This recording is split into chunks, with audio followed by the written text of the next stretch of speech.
Once you've had a villain who can kill half the universe with a snap of his fingers, what chance does any other villain have of being that scary or threatening?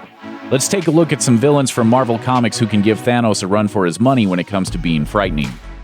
Galactus isn't necessarily evil, but he's definitely terrifying. He's an unstoppable force of nature, and while he doesn't actually want to hurt any of the trillions of people whose lives he's ended over the years, that's not because he has any affection for them.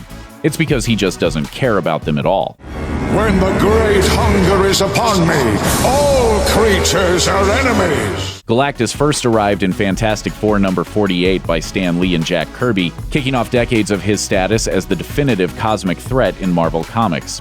He's a survivor of the universe before ours, reborn in the Big Bang as the Devourer of Worlds, a creature seemingly beyond morality who is driven by his endless hunger to eat entire planets.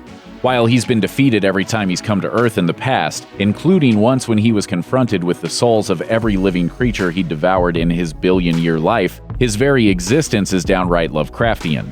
For all its colorful superheroes, the Marvel Universe also features a galactic force to whom all of humanity is completely insignificant, and who might show up to end life on Earth whenever he gets peckish.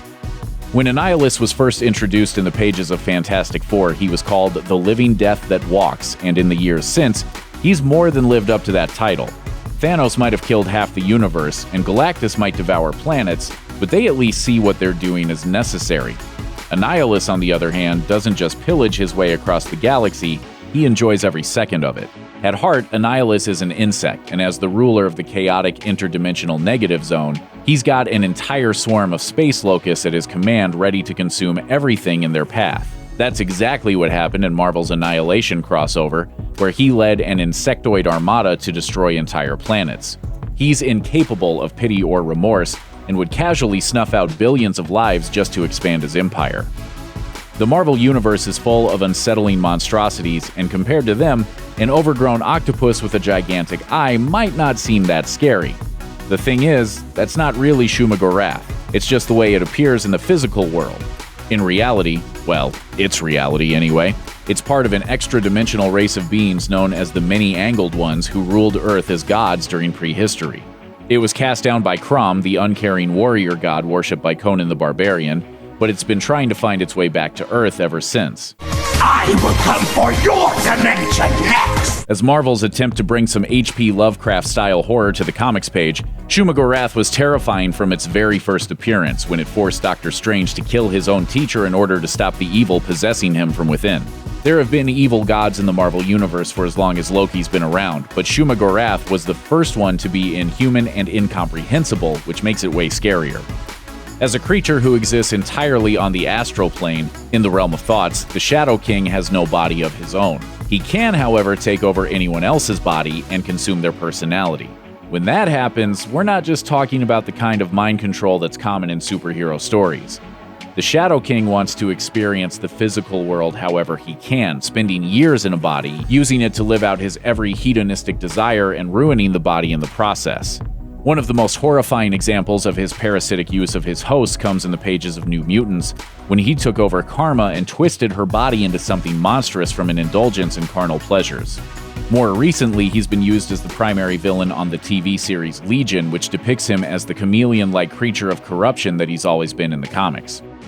Killgrave, also known as the Purple Man, isn't a god or a cosmic entity or a non-corporeal psychic being. He's just a man with one of the most simple superpowers imaginable. He can make anyone do anything he wants. His slightest suggestion is an irresistible command. If he tells someone to stop breathing, they'll suffocate without drawing another breath. He can't even turn his power on and off. When he was first created, he was just another mind-controlling supervillain, but over the years, his ability to effortlessly control everyone around him twisted his mind into something truly horrifying. When he was brought back to comics as part of Jessica Jones's backstory, his true terrifying potential was on display with his ability to rob victims of their own will and autonomy, combined with the very real-world horror of sexual assault.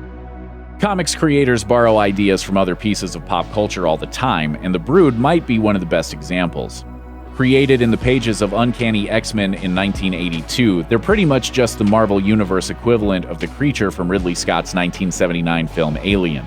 In the interest of doing something slightly different from that film, though, Chris Claremont and Dave Cockrum created an even more viscerally frightening body horror concept. While the xenomorph from Alien implants an egg that bursts out of a human body and kills the host, the brood reproduce in another way. Their eggs don't burst out, they take over their victims' bodies and transform them into new brood. The host is still trapped in there while their new form uses their memories and knowledge to more effectively conquer the galaxy. In other words, the brood are the answer to the question, what if xenomorphs were also zombies and also trapped you in a mutated body that you couldn't control? Fear comes in many shapes, and these guys are at least 3 of them.